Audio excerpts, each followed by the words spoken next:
If I'm managing wildlife effectively and at scale, I'm managing vegetation. And fire is the easiest way that I can do that. And I told Clarence, I said, I'd like to have a fire demonstration area that has not only a fire timing treatment, but also a season of fire treatment. By varying your timing of burning and your season of burning, you can increase diversity of plants and the diversity of wildlife that might be using those sites. We have 3 early growing season fire treatments and 3 late growing season fire treatments. One of each is burned every year, 1 every other year, and 1 every 3 years. That's so crazy. Just by using fire, just by the seed bank response, nothing has ever been planted back there at all. We have tremendous species richness and a diversity, and it's neat to see how it can differ with regard to how frequent the fire occurs and to which season it occurs. The educational benefit of those demonstration areas. That's right. I mean, if somebody want to come out here, this is a great way for them to learn and see and know, okay, if I do this, this, and this, I could have that.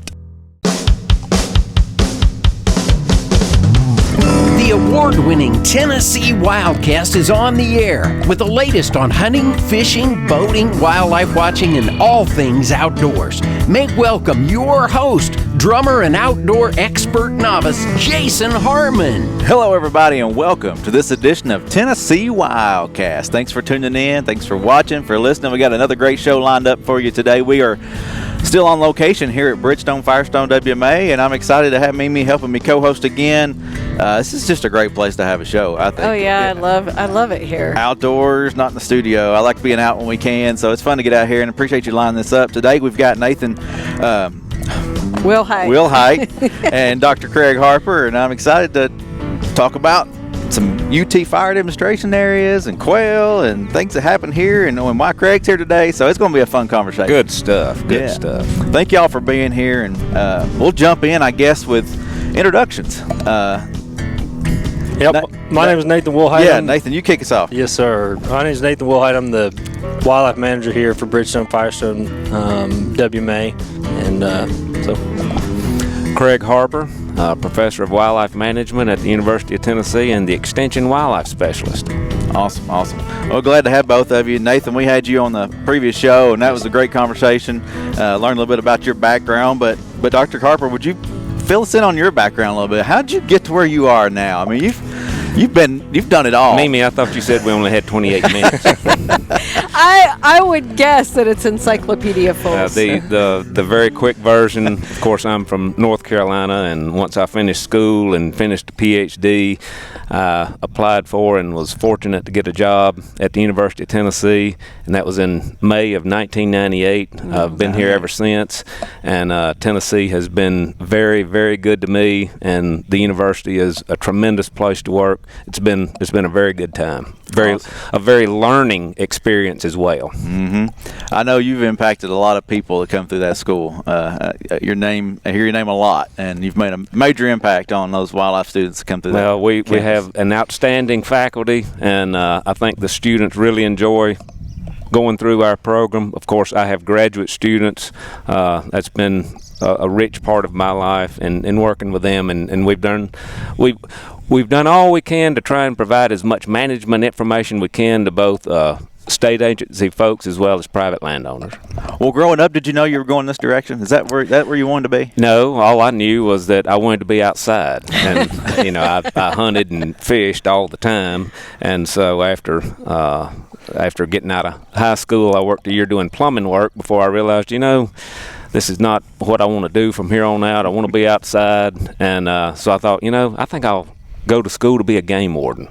And it wasn't until I was really into the program at Haywood Community College that I learned, I'm not going to school to be a game warden. I'm going to school to be a wildlife technician, and this is great. Yeah. I'm going to get paid to manage fields and woods and wildlife populations, pull bear teeth and deer jawbones and all this kind of thing. You're speaking our language, It was all good, and God had a plan. And when I finished there, it went to work for the North Carolina Wildlife Resources Agency, and then on to school to finish a bachelor's degree and then a master's degree, and I never intended at that point to have a PhD, but that's what I did, and was able to find a job in extension where I could work with people and agencies all across the state and beyond, and it's been really good. Yeah, that's awesome. That's a cool story. I know. And, you know, those of us that work in wildlife, you're kindred immediately because we all feel that guttural pull to wildlife. We're all in it for the same reasons. I always say you don't work for it unless you love it. That's exactly right. No one falls into wildlife work. You know it from a very young age on. Yeah, very true. Well, go ahead, Jason. Well, I was just going to say, you know, if you watched the previous show, you learned a little bit about Bridgestone. But, Nathan, do you want to kind of jump in a little bit and just kind of give us a brief overview again of what this property has and what it's here for and what it's managed here for? Absolutely. Bridgestone is a 20,000-acre wildlife management area. Spread across White County, Van Buren County, a little bit in Cumberland.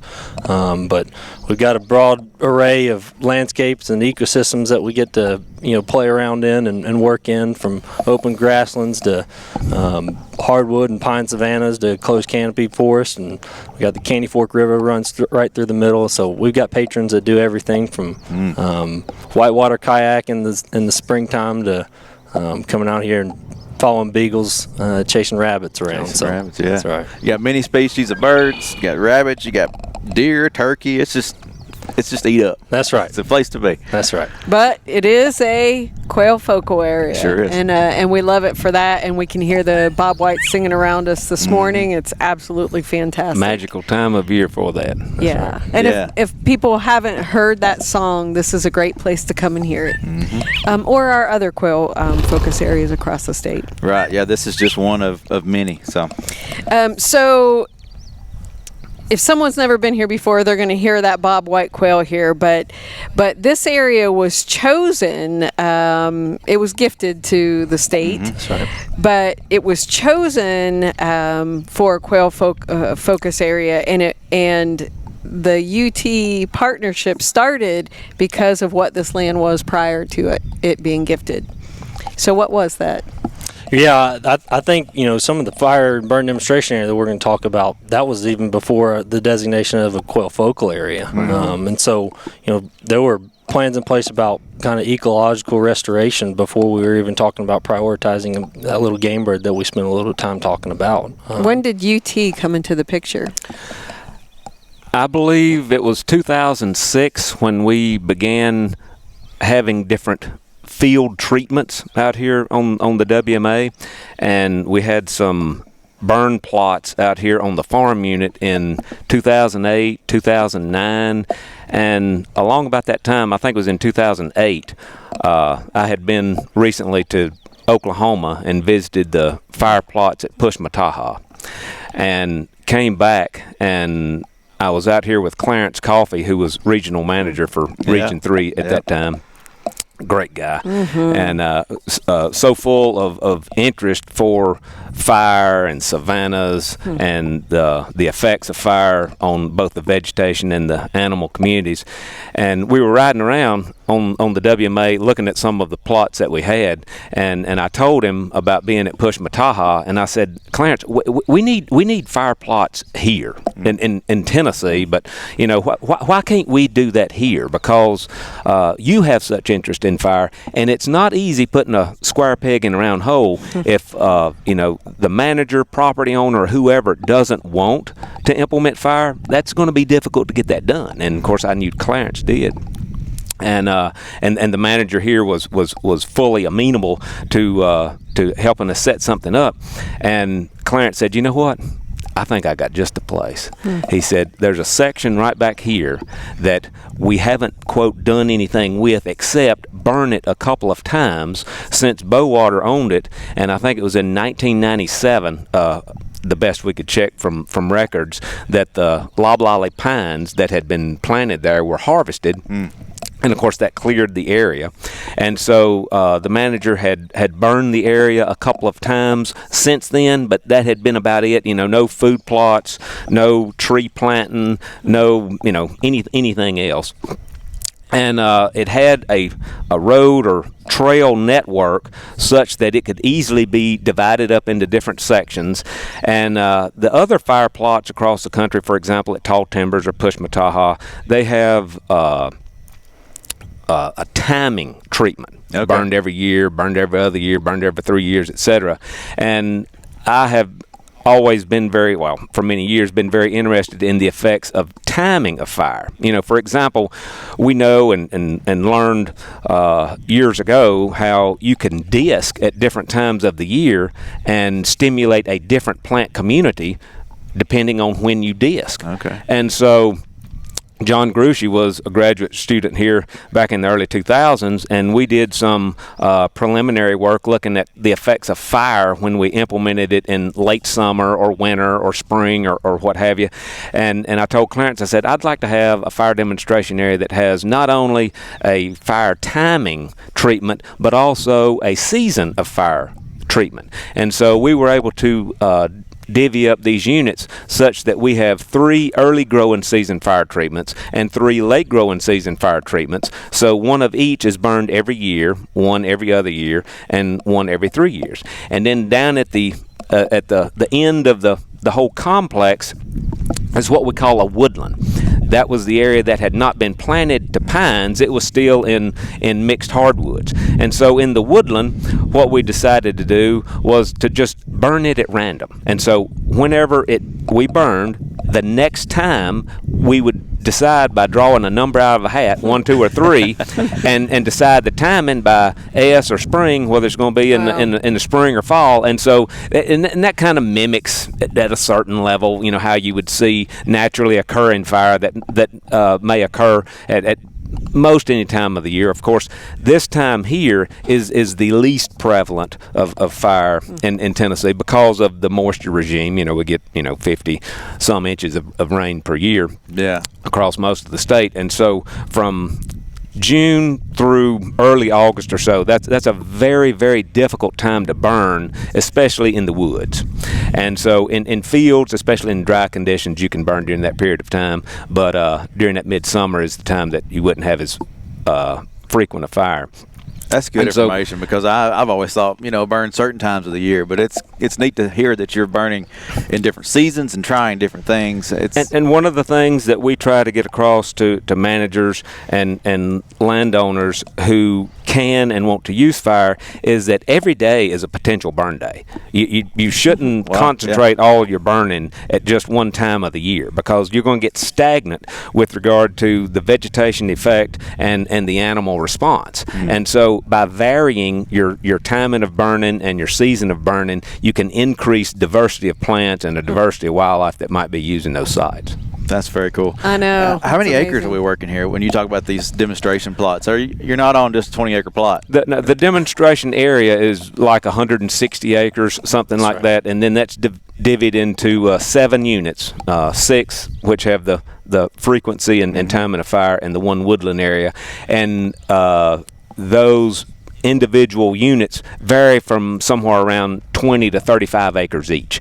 And that is very unique because, to my knowledge, there may be somewhere and I'm not aware of, but to my knowledge, those are the largest fire treatment units of anywhere that I know of. Most of these fire units are somewhere in the neighborhood of 1 to 5 acres. Okay. And so by having larger treatment units, we're able to see how fire might go into drainages. It might be on a little bit of a different aspect, and it gives you lots of area to do your plant sampling as well as wildlife sampling. And even sampling on a 30-acre area is somewhat limited, of course, for wildlife response, but you can begin to see some difference in response of various species. Go ahead, Nathan. Yeah, the only thing I'd add is, 160 acres, right? As a WMA manager, I'd love to have way more than that, right?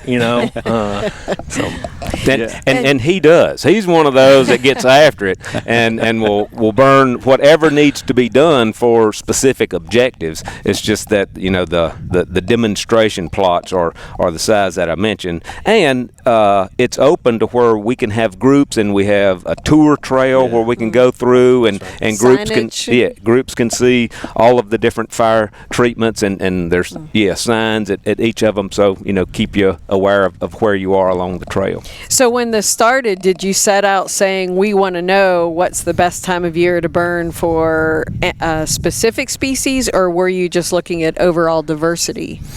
No, I guess what my thought was, I want to know more about the effects of fire at different times of year on the plant community, and then how we might use that information to guide our management for specific wildlife species. It's amazing. Yeah. I love it.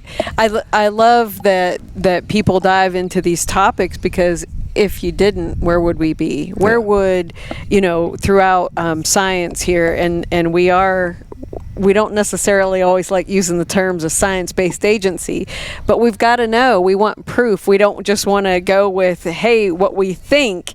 We want to go with that knowledge base, and this is what it stems from. Yeah, and my graduate students and technicians, they collect the plant data every summer, and so what is so interesting is that, of course, as I mentioned, that area was in planted loblolly up until the late 1990s. So little diversity. Yeah, and so pretty much immediately after that, just by the seed bank response, nothing has ever been planted back there at all. Mm-hmm. We have more than 200 species of plants.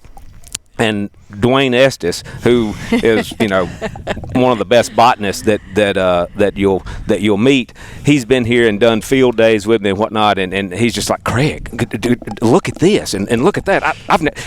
The last one we did, he found a species that had not even been determined yet. He said, I don't think this one has actually been determined. He's all excited about that. So crazy. Just by using fire, frequent fire, and on this landscape where fire, of course, was so prevalent historically, we have tremendous species richness and a diversity in terms of their distribution across that site back there, and it's neat to see how it can differ with regard to how frequent the fire occurs and to which season it occurs. All from a cattle farm. I mean, that it just amazes me what is able to be retained in the land and the ground, and it's brought back through fire. I just want to quickly emphasize, he said the word seed bank, and until just recently I had a student ask me, what do you mean by seed bank, right?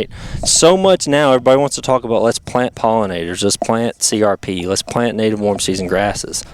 We're not planting a lick. I've got seed drills that never move. They're going to be antiques one day. I'm just going to let them sit out here and rust, and then we'll just look at them as a relic of the past, because there is seed there that was suppressed by loblolly pines for who knows how long, right? So that and seed's all across just remaining in the soil. all across the Cumberland Plateau and everywhere else, that is absolutely the case. It's just there. Seed and rhizome. It's just waiting for the right conditions. Yeah, it's amazing. Love it. The educational benefit of those demonstration areas. Right. I mean, if somebody want to come out here, they've got a cattle farm, or somebody just purchased a farm that's had cattle, and they want to do what you're doing out here. This is a great way for them to learn and see and know, okay, if I do this, and this, I could have that. It educates me on a daily basis. You have this tremendous seed bank, a diversity of seed that is just waiting to come up and respond. Yeah. And Nathan, from our last show, we know, and I know that you can expand on this, Dr. Harper, but it's amazing what diversity comes back from the insect community all the way up to huntable species,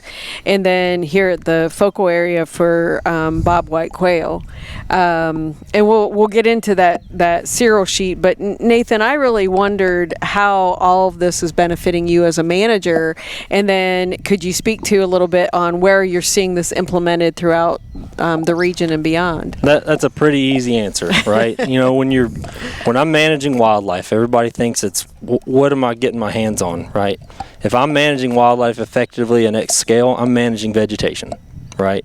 And fire is the easiest way that I can do that, right? And the greatest way outside of hunting to manipulate wildlife populations is to give them desirable vegetation characteristics for their life cycle, And so that's where it comes into play for me on a daily basis and informing management decisions, not just here at the farm, not just at the fire demonstration area, but all across this property. Where other places, there's unfortunately not a ton of places that we're really doing this at a big scale, right? Dr. Harper's been a big part at Foothills WMA, where Bill Smith really helped kind of lead the charge and doing some short leaf restoration there, and that's a phenomenal place to visit and see over in East Tennessee. Catoosa WMA has a couple of different savannas that are being managed differently for different objectives, right? But the response is the same. There were salvage cut or from southern pine beetles and followed up with prescribed fire, and now you've got some very unique assemblages of plants and wildlife responding to that. So some of the way it used to be too. I mean, that's some of right. those properties are bringing back to what they used to be. That's exactly right. And one thing I'd like to point out, not everything benefits from open landscapes. A gray squirrel and an ovenbird, a wood thrush, you're not going to find those out there. But they have lots of forested area. They're not limited by that. So we have other species that require this open landscape, whether it's meadowlarks or grasshopper sparrows, dickcissels, which you'll hear out here, many others. But then there's also the generalist. And of course, the most popular generalists that we have are deer and turkeys. Deer and turkeys do not require this. They don't require closed canopy woods, but their populations respond when they have a little something of a lot of different vegetation types and several stages. And so what that means is they have additional food resources and cover resources, whether that be for nesting or brooding or fawning or escape or what have you, when there's a variety of vegetation types and successional stages available. And so I stress this so much to people who are managing their properties for deer and turkeys, because that's the primary species that are being managed on land that's being managed. Right. But when they do that, when they have these early successional openings, savannas, old fields, etc., that they're managing for deer and turkeys, then they are managing for the non-game species and including the pollinators by default. And many of these people don't even know what a grasshopper sparrow or an indigo bunting or whatever is, but because they're managing their property, and I'm going to say in as appropriate way as possible by having a diversity of vegetation types, then they're managing those species without necessarily even knowing it. And I've told folks that I would bet deer hunters right now who are managing their property in Tennessee accordingly are managing for and providing for more pollinators than all of the pollinator enthusiasts combined, because those landowners who are managing their property, most of them are doing that for those game species, and we're able to use these game species to help non-game as well. So for someone that's never heard the term seral stage, if they've never understood that, how would you describe that? And then would you give a few examples of each of those stages and what it provides for? There's a term, it's ecological succession. And that's one of the guiding principles in ecology. And what that means is the plant community, the species composition, changes over time without disturbance. And we can implement disturbance to maintain certain species of plants. And so if we went out here and disked a big section of the field behind us, within a couple of rains during the growing season, something's going to germinate and start growing. And most of those are going to be annual plants, annual grasses, annual forbs. And they're going to persist for 1, 2, maybe 3 years, but they're going to gradually give way to perennial species. And that might be broom sedge and blackberry and desmodiums and old field aster and some other species. And without disturbance, over most of Tennessee, according to soil type, etc., within about 3 or 4 years, you're going to have a lot of woody species starting to come in. It might be eastern red cedar. It could be Virginia pine. It could be black cherry, winged elm. And these are what we call colonizing woody species, most of which have seed with little wings on them, which we call samaras. They blow in the wind, And if you're in a wet bottom, of course, it's going to be box elder and sweet gum and green ash and species such as that. And so they colonize the field. They start coming up, but they are shade intolerant. And so you've gone from an annual plant community, which if we try to keep it simple, and we do this especially with younger age kids and also with landowners, it's a very simplistic way of describing ecological succession. That annual plant community, we might call that stage 1. When that gives way to the perennial species, we call that stage 2. And then when that first woody community gets developed, that's stage 3. Well, after time, and we can go right over here where there's Virginia pine stands that are 40 to 50 years old, and they're beginning to fall apart, and we see oaks and hickories and sourwood and sassafras and different species coming up from within. Those are species that are intermediate in their shade tolerance, and they will replace those first colonizing woody species.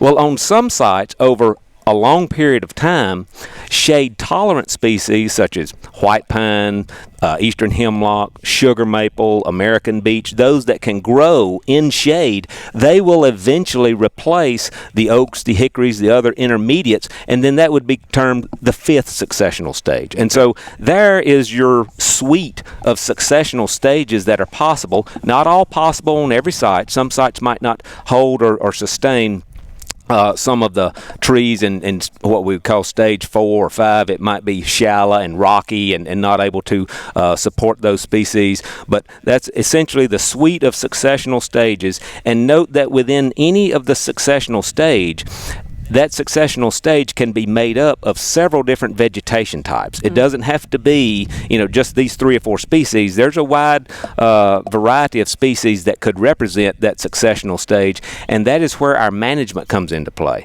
Our management influences the species composition, and it also influences the structure, which is the height and the density of vegetation. And what we find is more wildlife species respond more to the structure of vegetation than exactly the species of vegetation. When you think about the nesting requirements of a brown thrasher, for example, it hurts my feelings, but a brown thrasher had just as soon nest in and hang out and forage in non-native shrubs such as Chinese privet and autumn olive or whatever as it would wild plum and sumac. And so it's that structure that's driving the presence of what we call the occupancy of many wildlife species. And there's so much. That's amazing. It's great. Yeah. And there's so much to it, but that's truly why we're looking at species like Bob White, and we recognize that we can't have beech or oak be predominant here, and that's why this section of Bridgestone Firestone is so it's not magical. a forest species. Yeah. They require open landscapes. Yeah, we need it all. All the lands. It's amazing how the different levels, different cereal stages benefits different types, and and you can have this if you wanted it. That's right. I think it's neat to come out here and check out these demonstration areas and be able to replicate that. Yeah, I'm like, okay, I got this many acres, I can do that and that. And we do have a private lands biologist that works with the general public. Go to our website, and you can link to that and find that person in your area. It's a great Dr. Harper, resource. you're such a wealth of knowledge. Nathan, you're so passionate and also a wealth of knowledge. We appreciate both of you and your time. We've got an open door policy, and neither one of us are shy about talking about it and showing it. I think we could do about 10 episodes and not skim the surface. We have some landowners that come out here and look around and see, That's great. and we'd love to have more of that if we can. So, give me a 20-second spiel on what's happening today while you're here on the property. 4-H.